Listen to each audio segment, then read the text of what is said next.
আমার ভাইরা, তাই আল্লাহ তাআলা কোরআনে কারীমের মধ্যে জানিয়ে দিয়েছেন, কোরআনে কারীম আমি আল্লাহ নাযিল করেছি এবং তার সংরক্ষণের দায়িত্ব আমি আল্লাহ নিলাম।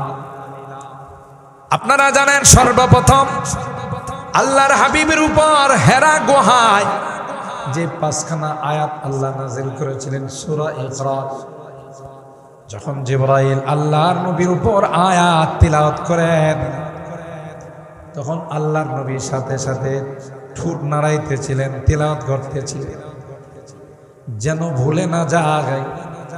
আল্লাহ পাক ডাক দিয়ে বলেন, লা তুহাররিক বিহি লিসানাকা লিতা'জালা বি ইন্না আলাইনা জামআহু ওয়া কুরআনা ফাইদা ক্বরানাহু ফাত্তাবি কুরআনা সুম্মা ইন্না আলাইনা বায়ানা।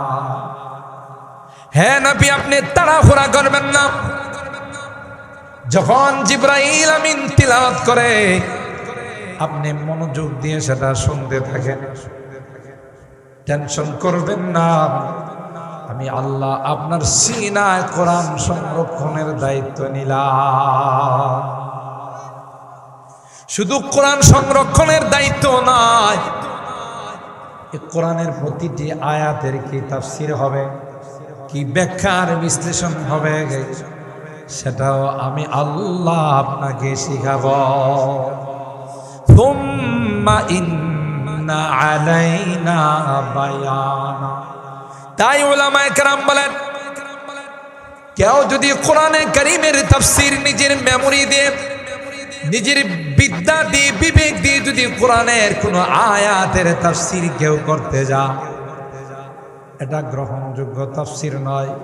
হাদিসের মধ্যে আল্লাহর হাবিব কয়, মান ফাসসারাল কুরআনা বিরাইহি ফালইয়াতাবাওয়া মাকআদাহু মিনান নার। কেউ যদি মন গড়া কোনো তাফসীর করে, সেজন্য তার ঠিকানা জাহান্নামকে বানায় নেয়। মার্কেটে এমন কিছু তাফসীর আছে যে তাফসীরের লেখক মাঝে মধ্যে কোথাও কোথাও তিনি বলেন যে ইয়ে তফসির মেরে সমঝ মে আতি হ্যায়। তো এই যে কথাটা বললাম, এটা আমার বুদ্ধি বিবেক অনুযায়ী বললাম। যেই তফসির নিজের বুদ্ধি মতো, নিজের বিবেক মতো করা হয়, এটা কোনোদিন আল্লাহ প্রদত্ত তফসির নয়। কথা বলেন ঠিক কিনা? আল্লাহু আ'লাম। তো আপনি যেহেতু বলছেন আপনি আলাম, আপনি জাননেওয়ালা, আপনি সবার চাইতে বেশি জানেন, আপনার তো এখনো অনেক কিছু শিক্ষা করার বাকি। কি করতে হবে? সমুদ্রের নিচে মাজমা আল বাহরাইন, দুই সমুদ্রের কেন্দ্রস্থল, আপনাকে ওখানে যেতে হবে। ওখানে গিয়ে দেখবেন আল্লাহর এক বান্দা চাদর মোড়ায়া শুয়ে আছে। সমুদ্রের নিচে কি মানুষ ঘুমায়? আবার দুই সমুদ্রের কেন্দ্রস্থল, মিলন কেন্দ্র মাজমা আল বাহরাইন, আপনাকে ওখানে যেতে হবে। ওনার কাছ থেকে আপনি শিক্ষা অর্জন করতে হবে, জ্ঞান অর্জন করতে হবে। হযরত মুসা আলাইহিস সালাম বললেন, আল্লাহ, আমি ওনার কাছে কিভাবে পৌঁছব? যাওয়ার তরিকার পদ্ধতি কি হবে? আল্লাহ পাক বললেন যে আপনি একটা কয় মাছ ভুনা করে ব্যাগের ভিতরে রেখে দিন। সাথে সফরে যেহেতু যাবেন, একজন খাদেম নেই, রফিকে সফর, ভ্রমণে গেলে একজন সাথী নিয়ে যাওয়া, সফরে গেলে এটা শুনুন, কারণ যে কোনো বিপদ হতে পারে, তাই না? এই বাবুরা কথা বললাম, সফরে যে কোনো সময় যে কোনো বিপদ হতে পারে। যেমন বাসে উঠলে লেখা থাকে অপরিচিত লোক থেকে, আপনারা ঘুমাই গেছেন, হুজুর এখন কোনো আওয়াজ দিব না, আওয়াজ দেওয়ার লোক আসতেছে, এই জন্য আপনি আমাদের আওয়াজ দিতে বাধ্য করেন, তাই না? সব আওয়াজ ওনার জন্য রেখে দিচ্ছেন, তাই তো? আমার বড় আওয়াজ দিতে হবে না, ছোট করে হুয়া করিয়া, তাহলে বুঝবো যে আপনারা আমাকে লাগায়া ঘুমান, কথা কয় না। হ্যাঁ, একটু হুয়া করে তাইলে চলে। লেখা থাকে অপরিচিত লোক থেকে সাবধান। কারণ কখনো দেখা যায় আপনি এক জায়গা থেকে আরেক জায়গায় যাচ্ছেন, প্রতারক চক্র, মলম পার্টি, পকেটমার, বিভিন্ন কলা কৌশলে আপনার থেকে টাকা পয়সা তো নিয়ে আপনাকে অচেতন করে ফেলে চলেছে, ঠিক না? কি করে? আয়সা আপনার সিটটা খালি আছে, এখানে বসে বসে আপনাকে এমন মিষ্টি মিষ্টি কথা বলবে, এমন ভক্তি দেখাবে, বলবে চাচা আপনার চেহারাটা অবিকল আমার আব্বার চেহারা, আমার আব্বা দুনিয়াতে নাই, আপনি আমার আব্বা। এজন্য রেডিমেড পুত্র পাইছি, এটা পালা লাগে না, কিছু করা লাগে না, যেহেতু আব্বা কইছে আর খুশি দেখে আপনি আমার আব্বা। আর গ্রামগঞ্জের সরল সোজা মানুষ, ঠিক আছে বাবা, হ্যাঁ তোমার বাড়ি কই, কোন জায়গাতে থাকো, তোমার আব্বা কি করতে, আস্তে আস্তে মিশে গেছে। আর অস্ত্র কিন্তু পকেটে করে নিয়ে গেছে। অস্ত্র হলো চেহারা দেখলেই বোঝা যায় কে পান খায়, কে পান খায়। তো পানের মধ্যে চেতনা নাশক ওষুধ, বেহুশ করার জন্য এটা কিছু নিয়ে যায়। বলে চাচা, কথা বলতে বলতে একটা পর্যায়ে বলে চাচা আপনি পান খান? ও মাঝে মধ্যে খায়, কেন আপনার ঠোঁট দেখলেই বোঝা যাবে পান খান। একটা পান খাবেন চাচা? মনে কিছু না করলে, আমি তো আপনার ছেলে। তো চাচাও মনে করে একটা পান কিনে খেলে 5 টাকা লাগবে, হ্যাঁ ফ্রি দিতেছে। তো পানটা যখন খাইলে আস্তে আস্তে কি হয়ে যায়, অচেতন, বেহুশ হয়ে যায়, সেন্সলেস হয়ে যায়। তো এত পাশে বসায় আছে, আর আগে তো ওনার আব্বা বানাইছে। তো এখন ওনার যত টাকা পয়সা, মোবাইল টোবাইল যা আছে, সে এমনি তো ওয়ারিস হিসাবে উত্তরাধিকার সূত্রে পায়, বাবা মরলে তো পোলাই পায়, কথা কয়। দেখা গেল যে সব পকেট টকেট খালি কইরা, যেহেতু বাবার মাল পোলা নিছে, একটু পরে স্টেশনে এসে নাই মাল চালে। এই প্রবলেমটা আপনার হলে কেন আপনি একটা সুন্নতের উপর আমল করেন না, সেটা হলো সফরে একজন সঙ্গী রাখলে তখন আপনার এই বিপদরা হতো। আল্লাহ পাক বললেন, হে মুসা তোমার সঙ্গে একজন খাদেম নিয়ে যাও, যে খাদেমকেও তোমার পরবর্তীতে আমি আল্লাহ নবী বানাবো। তার নাম ছিল ইউসা ইবনে নূহ। খাদেমের নাম কি ছিল? ইউসা ইবনে। হযরত মুসা আলাইহিস সালাম খাদেমকে নিয়ে ব্যাগের মধ্যে প্রয়োজনীয় খাদ্য সামগ্রী আর ওই যে ভুনা করা কই মাছ নিয়ে সমুদ্রের কিনারায় কুলে কুলে হাঁটতেছেন, সফর করতেছেন। আর আল্লাহ পাক বলছেন, যেখানে গিয়ে কই মাছটা জিন্দা হয়ে যাবে, জিন্দা হয়ে সমুদ্রের পথে চলে যাবে, সেই পথ অনুসরণ করে আপনি লাস্ট অফিস যেখানে হবে ওখানে গিয়ে ওই প্রিন্সিপালকে আপনি পাবেন। সুবহানাল্লাহ। وَإِذْ قَالَ مُوسَى لِفَتَاهُ لَا أَبْرَحُ حَتَّى أَبْلُغَ مَجْمَعَ الْبَحْرَيْنِ أَوْ أَمْضِيَ حُقُبًا। হযরত মুসা কালিমুল্লাহ ওই যুবককে বললেন, যার নাম ছিল ইউসা ইবনে নূহ, চলো রে সফরের মধ্যে যাব, তোমাকে নিয়ে সফর করব। আমরা দুইজন সফর করব আল্লাহর হুকুম মতো ওই জায়গাতে, যেখানে গিয়ে কয় মাছ জিন্দা হয়ে যাবে, সেই রাস্তা অনুসরণ করে আমাদের টার্গেট পর্যন্ত আমরা পৌঁছে যাব। চলতে চলতে একটা পর্যায়ে হযরত মুসা পয়গম্বর ক্লান্ত হয়ে গেলেন। বৃক্ষের নিচে তিনি আশ্রয় নিলেন, বিশ্রাম করলেন।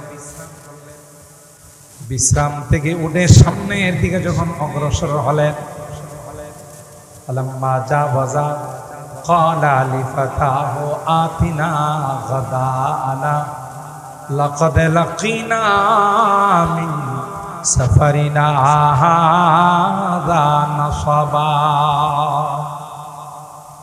এ খাদেম, ভ্রমণ করতে করতে ক্ষুধায় কাতর হয়ে গেলাম, ব্যাগ থেকে নাস্তা বের করো, খাবার বের করো, আমরা ওখানে খাবার দাবার সেরে নেব। খাদেম যখন খাবার বের করার জন্য ব্যাগের মধ্যে হাত দিলেন, দেখে ওই কই মাছ ব্যাগের মধ্যে নাই। সুবহানাল্লাহ, কই মাছটা কি জিন্দা ছিল না ভুনা করা? ভাটপাড়া তো অনেক সময় এরকম দেখা যায় যে মহিলারা কই মাছ ভুনা করে কড়াইতে রাখছে, একটু করে আর কই মাছ নাই, কোনো জবাব দেন। এরকম ঘটনা কি ভাটপাড়া কখনো ঘটছে যে কয় মাছ ভুনা করে কড়াইতে রাখছে আর এই কয় মাছ লাভ দিয়া চলে গেছে, এমন ঘটনা ঘটছে? কিন্তু আল্লাহ যদি ঘটায়, পায় না। আল্লাহ পাকের ক্ষমতা আছে না নাই? আল্লাহ পাক মরাকে জিন্দা করতে পারেন, জিন্দাকে মুর্দা করতে পারেন। এই ক্ষমতা কার? আল্লাহ। ইন্নাল্লাহা আলা কুল্লি শাইইন কাদির। বৃক্ষকে দিয়ে, গাছকে দিয়ে কথা বলাইতে পারে, পাথরকে দিয়ে কথা বলাইতে পারে। কথা বলেন ঠিক কিনা? একটা পশু, সেও কথা বলতে পারে যদি কে বলে। সুতরাং আল্লাহ তাআলা তাকে জিন্দা করে ফেলছে। সুজা জিন্দা হয়ে সমুদ্র পথে সে রওনা দিয়ে চলে গেছে। ফাত্তাখাযা সাবিলাহু ফিল বাহরি সারাবা। আর যেই রাস্তা দিয়ে মাছটা নিচে গেছে, আল্লাহ তাআলা চতুর্দিকের পানিকে বলে দিলেন, এ পানি তোমরা সংযোগ হবে না, মিলবে না, এটা সুড়ঙ্গ পথ হয়ে থাকবে, টানেল হয়ে থাকবে। এই রাস্তা দিয়ে মুসা নবী আমার এই বান্দার কাছে পৌঁছান। পানির নিচে এখন মানুষ টানেল করার চেষ্টা করে, যদি ওই টানেল করতে গিয়ে হাজার হাজার কোটি টাকা দুর্নীতি হয়। এরকমের খবর তো বাংলাদেশে কখনো আপনারা শোনেন?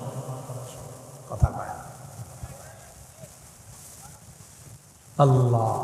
যাই হোক, ফাত্তাখাযা সাবিলাহু ফিল বাহরি সারাবা। হযরত মুসা আলাইহিস সালাম একটু দূরে গিয়ে যখন বলল যে খাবার বের করো, দেখে কই মাছ নাই, তাহলে বেঁকে যাও। পিছনের দিকে এসে দেখে যে যেই দিক থেকে কই মাছটা পানির ভিতরে ঢুকছে, ওই দিকটা আল্লাহ সুড়ঙ্গ পথ বানায় রাখছে। সুবহানাল্লাহ।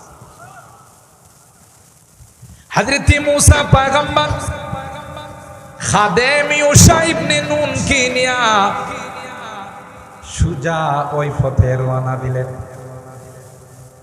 কোরআনে আল্লাহ ডাক দিয়া কয়, যাইতে যাইতে একটা কেন্দ্রতে গিয়ে দেখি দুইটা সমুদ্রের কেন্দ্রস্থলে মিলন মেলায় একজন আল্লাহর বান্দা চাদর মোড়ায়া শুয়ে রয়েছে। আর জোরে সুবহানাল্লাহ। একে তো পানি, দ্বিতীয়ত স্রোত।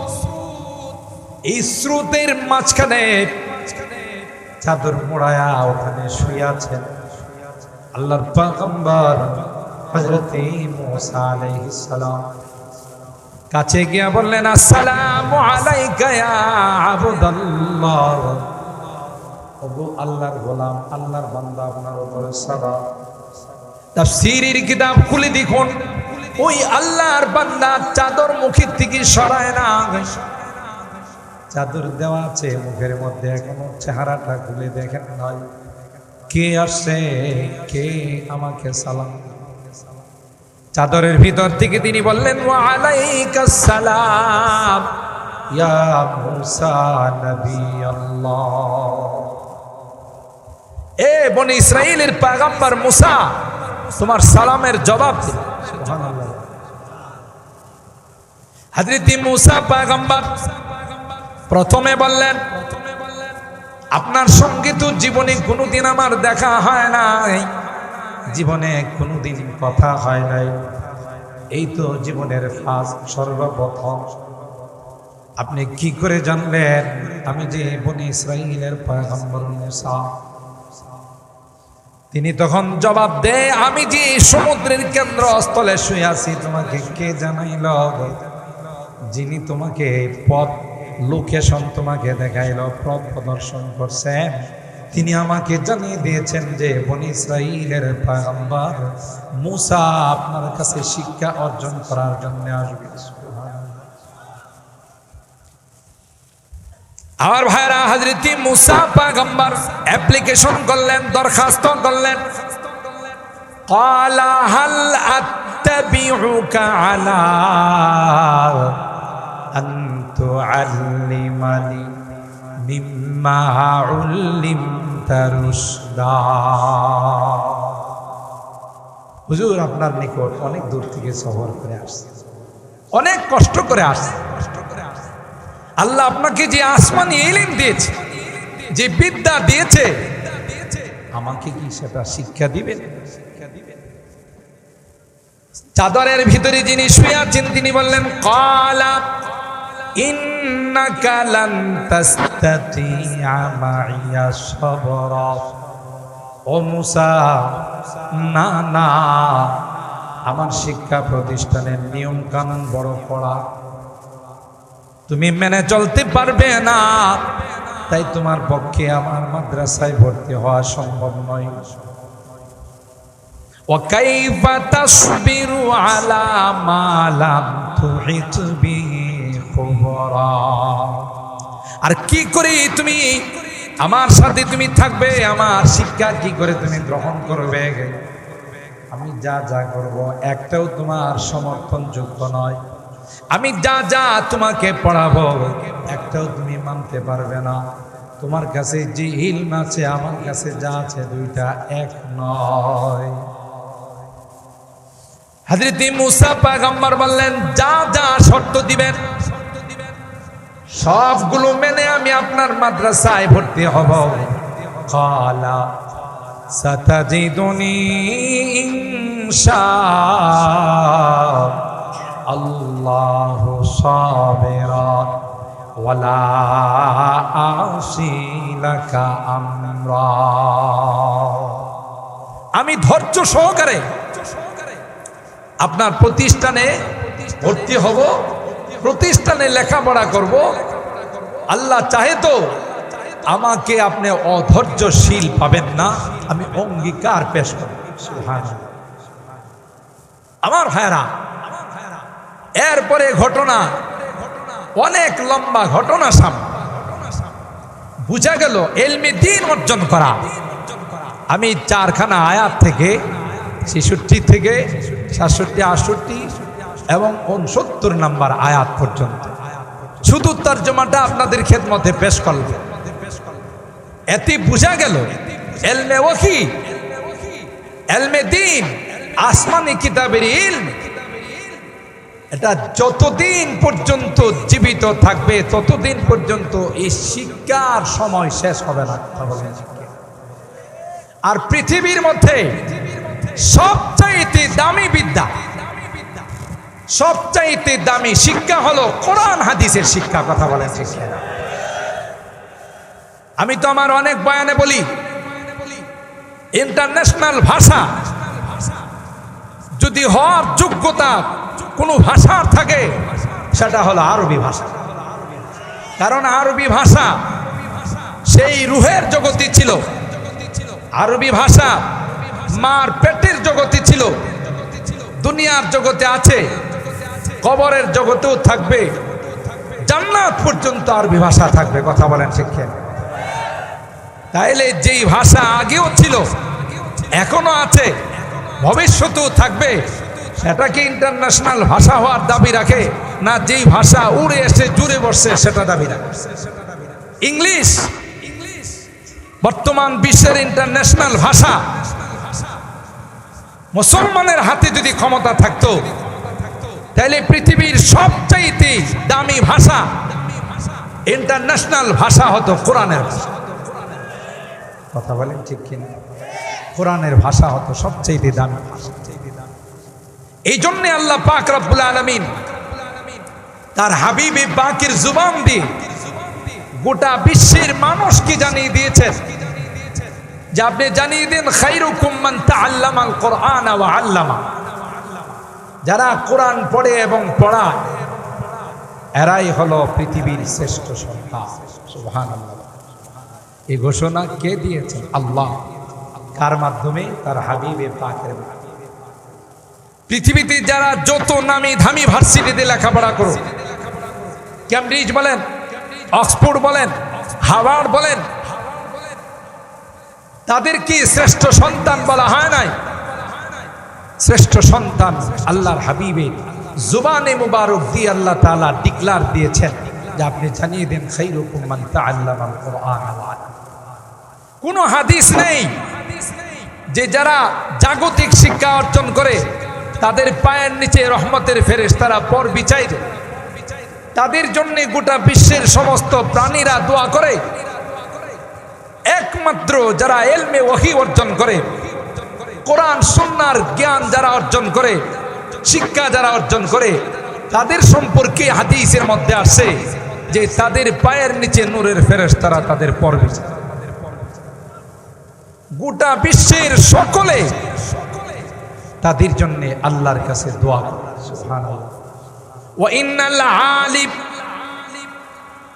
লা ইস্তাগফির লাহু মান ফিস সামাওয়াতি ওয়াল আরদ ওয়াল হিতানু ফি জাওফিল মা ওয়ান নামলাতু ফি জুহরিহা। আল্লাহর হাবিব বলেন, যারা আলেম হয়, যারা কোরআন শিক্ষা অর্জন করার জন্য মাদ্রাসায় ভর্তি হয়, গোটা বিশ্বের সকল প্রাণীরা তাদের জন্য আল্লাহর কাছে দোয়া করে, বলে আল্লাহ তাদের জীবনের গুনাহগুলো মাফ করে দাও। যদি আপনি পিপিলিকাকে জিজ্ঞাসা করেন তুমি কি জন্য এই মাদ্রাসার ছাত্রদের জন্য দোয়া করো, আল্লাহর কসম পিপিলিকার জুবান যদি আল্লাহ খুলে দেয়, পিপিলিকা বলবে না না তাদের জন্য দোয়া করি না, আমি তো আমার জন্য দোয়া করি, কারণ আমি জানি গো যতদিন পর্যন্ত মাদ্রাসা থাকবে, যতদিন পর্যন্ত কোরআন সুন্নাহর শিক্ষা থাকবে, যতদিন পর্যন্ত ইলমে ওহীর চর্চা থাকবে, ততদিন পর্যন্ত আসমান আর জমিন থাকবে। যেদিন এই শিক্ষা থাকবে না, কোরআনের শিক্ষা যেদিন বিলুপ্ত হয়ে যাবে, সেদিন থেকে আসমান আর জমিনকে আল্লাহ রাখবেন না। তাই পিপিলিকা কর, আমি তো তাদের জন্য নয়, আমি তো আমার জন্য আল্লাহর কাছে দোয়া করতেছিলাম। আমার ভাইরা, তাই আল্লাহ তাআলা কোরআনে কারীমের মধ্যে জানিয়ে দিয়েছেন, কোরআনে কারীম আমি আল্লাহ নাযিল করেছি এবং তার সংরক্ষণের দায়িত্ব আমি আল্লাহ নিলাম। আপনারা জানেন সর্বপ্রথম আল্লাহর হাবিবের উপর হেরা গুহায় যে 5খানা আয়াত আল্লাহ নাযিল করেছিলেন সূরা ইকরা, যখন জিবরাইল আল্লাহর নবীর উপর আয়াত তিলাওয়াত করেন, তখন আল্লাহর নবীর সাথে সাথে ঠোঁট নাড়াইতেছিলেন, তিলাওয়াত করতেছিলেন যেন ভুলে না যায়। আল্লাহ পাক ডাক দিয়ে বলেন, লা তুহাররিক বিহি লিসানাকা লিতা'জালা বি ইন্না আলাইনা জামআহু ওয়া কুরআনা ফাইযা ক্বারানাহু ফাত্তাবি কুরআনা সুম্মা ইন্না আলাইনা বায়ানা। হে নবী, আপনি তাড়াহুড়া করবেন না। যখন জিবরাইল আমিন তিলাওয়াত করে, আপনি মনোযোগ দিয়ে সেটা শুনতে থাকেন, টেনশন করবেন না। আমি আল্লাহ আপনার সিনায় কোরআন সংরক্ষণের দায়িত্ব নিলাম। শুধু কোরআন সংরক্ষণের দায়িত্ব নয়, এই কোরআনের প্রতিটি আয়াতের কি তাফসীর হবে, কি ব্যাখ্যার বিশ্লেষণ হবে, সেটাও আমি আল্লাহ আপনাকে শিখাবো। সুম্মা আলাইনা বায়ানা। তাই উলামায়ে কেরাম বলেন, কেউ যদি কোরআনে কারীমের তাফসীর নিজের মেমোরি দিয়ে, নিজের বিদ্যা দিয়ে, বিবেক দিয়ে যদি কোরআনের কোন আয়াতের তাফসীর কেউ করতে যায়, এটা গ্রহণযোগ্য তাফসীর নয়। হাদিসের মধ্যে আল্লাহর হাবিব কয়, মান ফাসসারাল কুরআনা বিরাইহি ফালইয়াতাবাওয়া মাকআদাহু মিনান নার। কেউ যদি মন গড়া কোনো তাফসীর করে, সেজন্য তার ঠিকানা জাহান্নামকে বানাই নেয়।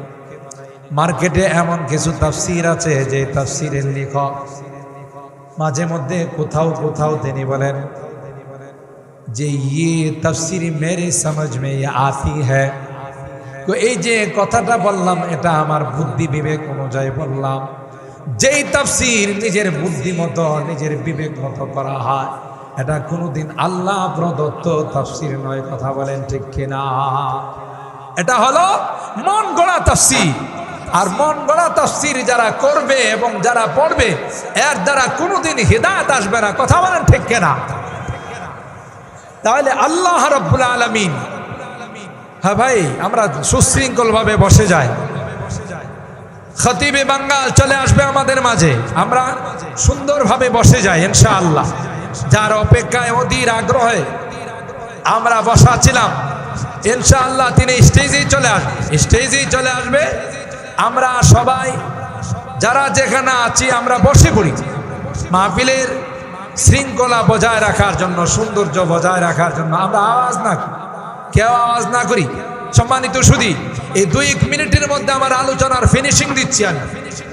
তাইলে বুঝা গেল এই কোরআন, এই ইসলাম, তার দায়িত্ব স্বয়ং আল্লাহ নিয়েছেন।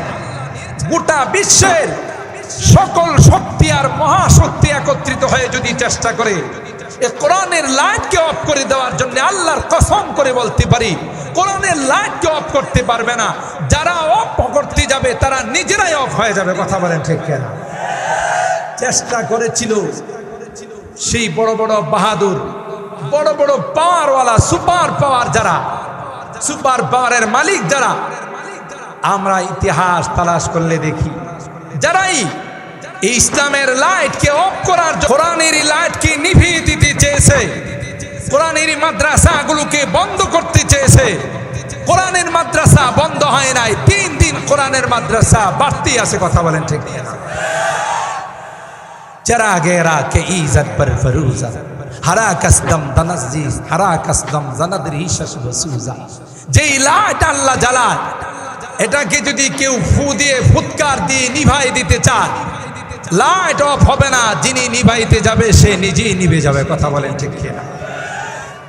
এই জন্য মুহতারাম হাজরিন, এই ভাটপাড়া মাদ্রাসা একটি ঐতিহ্যবাহী মাদ্রাসা ব্রাহ্মণবাড়িয়ার মধ্যে।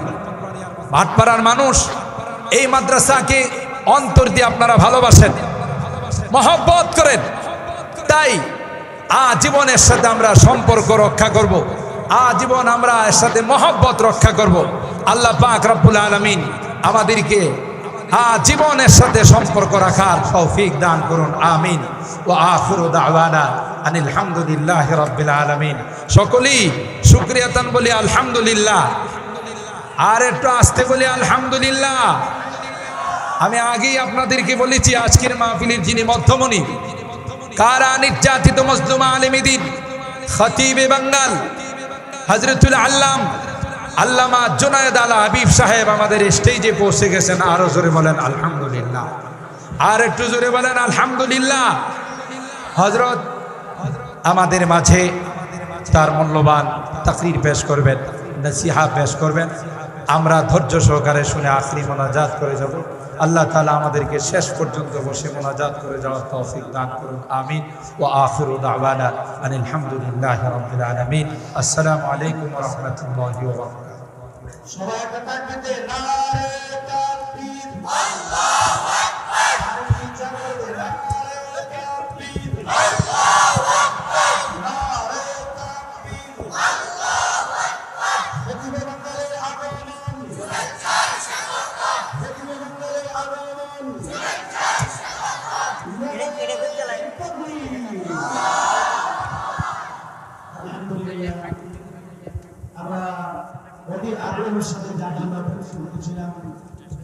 আমাদের ব্রাহ্মণবাড়িয়ার সদস্য সারা বিশ্বে খ্যাতি অর্জন করেছে বাতিলের বিরুদ্ধে বলিষ্ঠ কণ্ঠস্বর খতিবে বাংলার আল্লামা জুনায়েদ আল হাবিব সাহেব দামাত বরকাতুহুম আল্লামা জুনায়েদ আল হাবিব সাহেব দামাত বরকাতুহুম আল্লাহ হুজুরের নেক হায়াতে বরকত দেন সবাই আমিন।